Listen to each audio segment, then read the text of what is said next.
Chapter 9. If you would have told Tommy that decorating a room took this much effort, he would have called up one of those celebrities on TV to do it for him. But generally, the people chosen for those shows had sob stories, and he didn't know if being cursed to go through puberty over and over again was the kind of sob story they were looking for.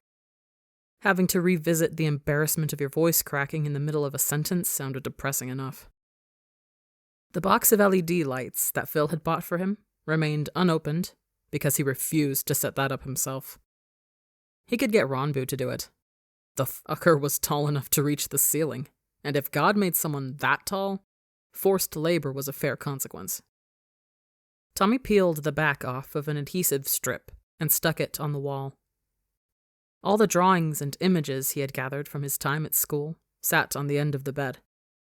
Most of them were things Tubbo had thrown at him whilst in maths class, which ranged from his attempted spelling at German words to a drawing of the Eiffel Tower. It was the wrong shape, but all that mattered was that he had tried.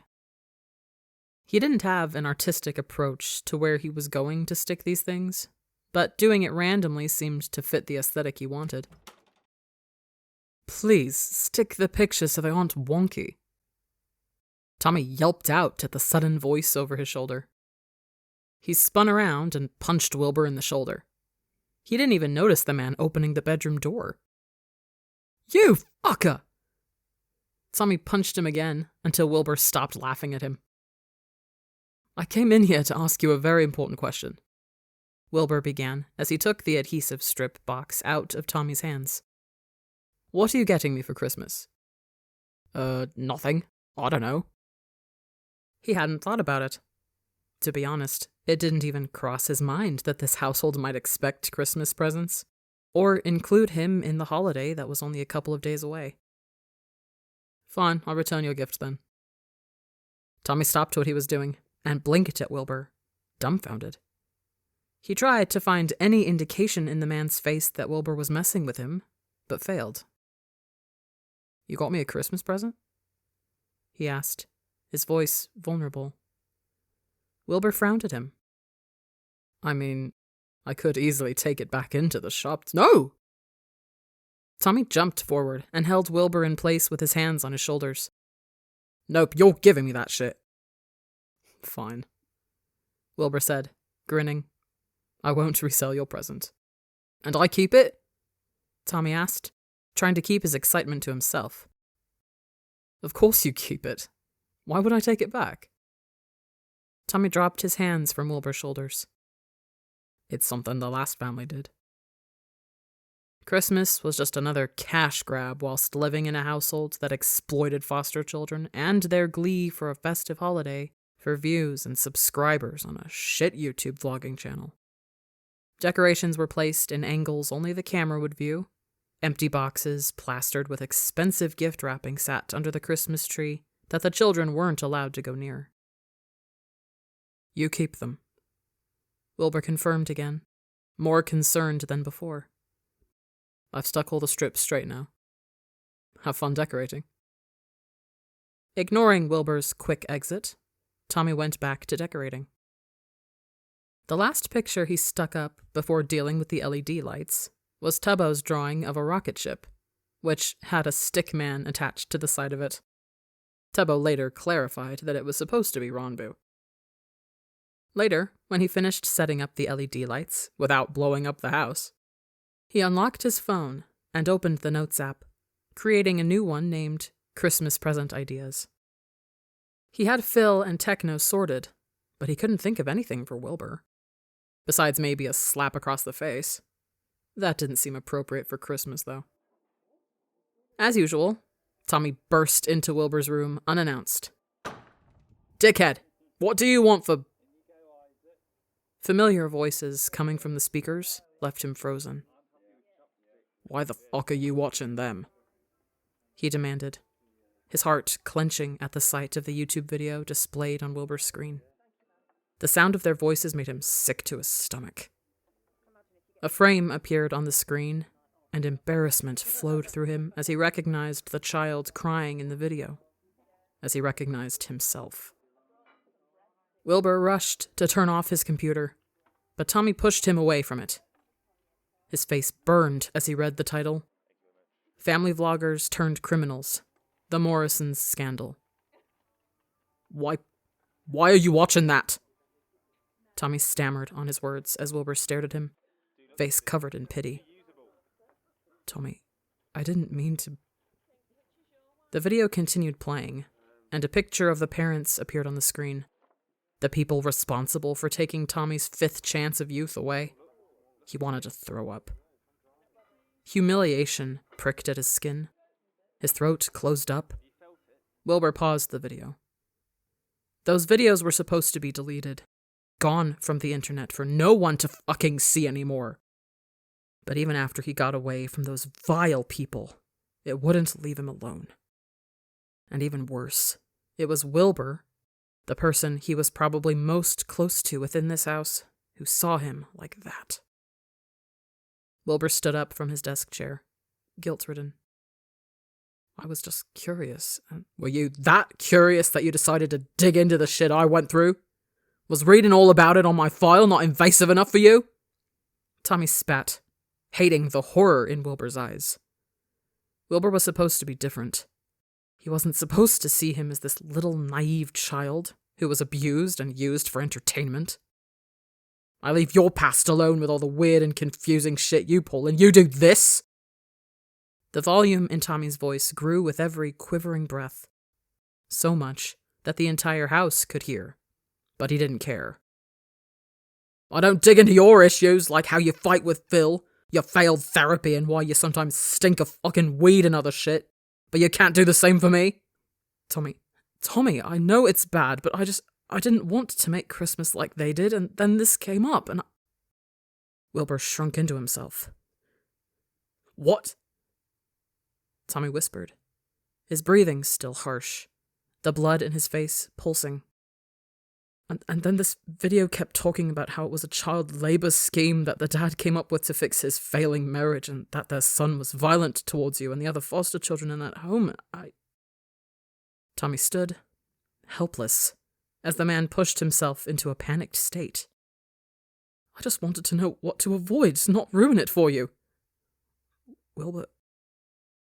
Tommy trailed off, stepping closer to him. Wilbur, hysteric, jerked backwards and dashed towards his computer. He opened up Spotify, his cursor shaking across the screen. You can look through it, Wilbur said, his voice breaking. He hovered over the drafted album named Your City Gave Me Asthma. Tommy took the mouse off him. Wilbur, stop. Calm down. He moved Wilbur so he was sitting in his desk chair. You don't want to show me that, all right?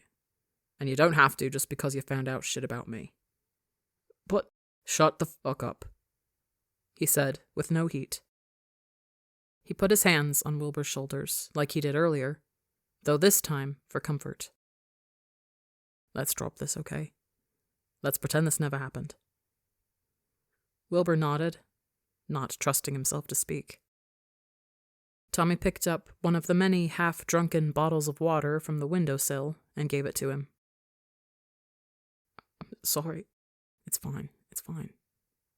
He repeated, staring Wilbur in the eyes as the other tried to calm himself down.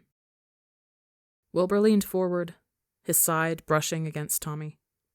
He waited until Wilbur stopped shaking to pull away. Now, I'm going to do what I was originally going to do when I came into your dumbass bedroom. Tommy closed Spotify and opened up Google. I have an idea for techno, and I need your help finding one with the most shit name. Tommy tightened his coat around him and entered the cafe, ignoring the closed sign on the door. He walked towards the back kitchen area to see Nikki washing up the rest of the cutlery that couldn't fit in the dishwasher. She had yellow gloves on that went up to her elbow, and the normal jewelry she wore was next to the sink. He never realized how many bracelets she had until they were piled onto each other. He wondered if he should get her something for Christmas, or even to say thank you for ruining Linda's day. Maybe another piece of jewelry to add to her never-ending collection would be nice. Tommy, are you here to pester me again as I close shop? Nikki asked, knowing he was there without having to look at him. He jumped up and sat on the counter. Yep, the house is empty and I'm bored. Where did everyone else go? Phil needed to go to PC World before it closed. Techno's fencing and Wilbur's in his shed, Tommy said. He only had a couple of hours until his curfew, so bothering Nikki was something he liked to do because she was too nice to tell him to fuck off. Take my advice and never go into his shed. He calls it the Doom Shack for a reason. Nikki tried to sound as ominous as possible, but the two just burst into laughter as soon as the words Doom Shack left her mouth. Why are you working during Christmas break anyway? I need the money. No offense, but your family gives off major landlord energy. Even though it was rude to say, he was correct. He liked judging people by the state of their houses, though Benson was an anomaly in this instance. Landlords normally don't have ducks as pets. We're financially stable, don't worry. It's more to make up to my parents, Nikki explained, finishing with the final plates she had to clean.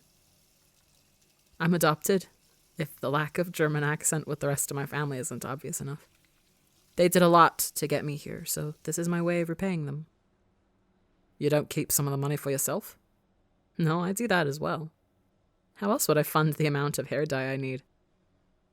Nikki attempted to throw her hair behind her shoulder to prove a point, but ended up wetting it since she had gloves on. Tommy giggled as she cursed under her breath. Why pink? Tommy asked as she took off her gloves and rolled down her sleeves. It was blonde with dark strips at the front before. Oh, the TikTok hair, he interrupted. Clementine showed him that hairstyle during class. She got her phone taken away, but she said it was worth it. Yeah, and I asked Techno what color next, and he wanted us to match. Now, Tommy expressed his affection for his friends in many ways, like forced labor, exhibit Ronbu, insulting them, Ronbu again, annoying them with languages they cannot read, Tubbo this time, and violence, everyone but Nikki. Yet, he would never dye his hair to display appreciation for a friend. Since you're here, can you help me clean up? I'm already behind schedule, Nikki asked as she circled around him and walked behind the shop counter. Sure, if you pay me, he said. He was joking, but he wouldn't deny money if Nikki decided to give it to him. I'll owe you a favor in the future that you can cash in at any time. Deal, he agreed, shaking her hand. A favor from the Nikki herself was worth having to clean and stack up tables. Tommy woke up, drowning. Salt water pricked at his eyes and choked his lungs. He swam up, relief clinging onto him as he couldn't feel the burden of his notebook at his side. Good, he wasn't in exile again. Air welcomed him. He could breathe again. The sky was black, but not like the night. Fuck, he was dreaming. Dream, you fucking bitch! He yelled, water breaching into his mouth as he tried to keep himself afloat. As if drowning me once wasn't enough! A bright light appeared in the void sky. Tommy hurried towards it, ignoring the waking memories that trembled his skin with every kick of his legs. The sensation of fighting against the sea current centuries ago never left him. A boat rendered in the distance, and he thrashed against the water, hurrying towards the ladder on the side. He pulled himself up, coughing the water out of his lungs as he collapsed on the boat floor. His wet clothes weighed him down as he sat back up and scoured his surroundings. Before he could regain his breath, the boat started to move forward, crashing against the sea waves that roughened the second Tommy escaped the water's grasp. Why the fuck am I sailing? Tommy asked. He didn't have time for these obscure metaphors Dream gave him. He preferred an empty void, something he had grown used to over the years, to a fucking boat trip. Another light appeared in the distance, though it was more red and yellow than the other light. The boat abruptly stopped, throwing Tommy forward. He raced to the side of the boat and frowned. Despite how he was in the middle of the ocean a minute ago, he was now at shore. He jumped onto the seashore, his bare feet wincing against the gritty sand. He ran towards the light, the cold finally reaching his body. Annoyance filled him as he recognized the man sitting next to the fire pit. "Dream. You didn't have to drown me to have me go camping with you," Tommy complained as he touched the fabric of the tents. The masked man's amulet glinted in the darkness, reflecting the flames in front of him. "Pay attention," was all Dream said, his head focused on the fire pit. Tommy scowled at him and sat down next to him and stared into the fire, trying to see what was so interesting that it captivated the god. "To what?" Tommy asked. The waves relaxed, the tide exposing more sand to his eyes. This was a weird beach. Dream turned and studied him, Tommy jerking back at the analytic stare from the mask. The smile carved into it always disturbed him. "Out of all the others, you really are the dumbest." Tommy gawked at him, offended. "I'm sorry that I don't have a million IQ like you, dickhead." The fire pit dimmed, and Tommy's eyes stung with drowsiness. Even though he was close to the flames, the heat didn't warm him up. "I'm doing everything I can without breaking my own rules, Tommy." Dream sighed, being vague as usual. "If you created the rules, then why can't you break them?" "You may be special, Tommy, but even I can't break those just for you." He glared at Dream, not liking the soft tone of his voice. This was the same man who killed and cursed him. Why was he conversing with him as if they were best friends? A part of Tommy wanted this to be all over, for the anger and betrayal rooted deep in his heart to give out and forget the damage caused. But he never did listen to himself. "Why am I here?" Tommy asked, his hands gripping the textured sand. "Because I don't think your answer is wanting a beach party." He flinched, as his own words registered. "Wow, a beach party," he scoffed, liking how Dream shuffled, uncomfortable. "Do you remember that, Dream? That little thing you did to me in exile where you made me believe that everyone had abandoned me? That no one in this sick fucking world cared about me?" He threw sand at the fire, diminishing it more. "Sure, you were right in the end, but you did mess with those invites. I'm not fucking dumb." "Even after all these years, you still bring that up?" Dream said. "Not to sound like a prick, but you did drive me to think about killing myself, so maybe I have the right to bring it up, even if it's a small inconvenience for you to remember about." The argument Tommy had on his tongue died as Dream faced the fire again. He had more words to say, more lines to scream until his head pounded and could no longer think about what Dream had once put him through. But there was no point arguing with a god who wasn't haunted by morality and human compassion.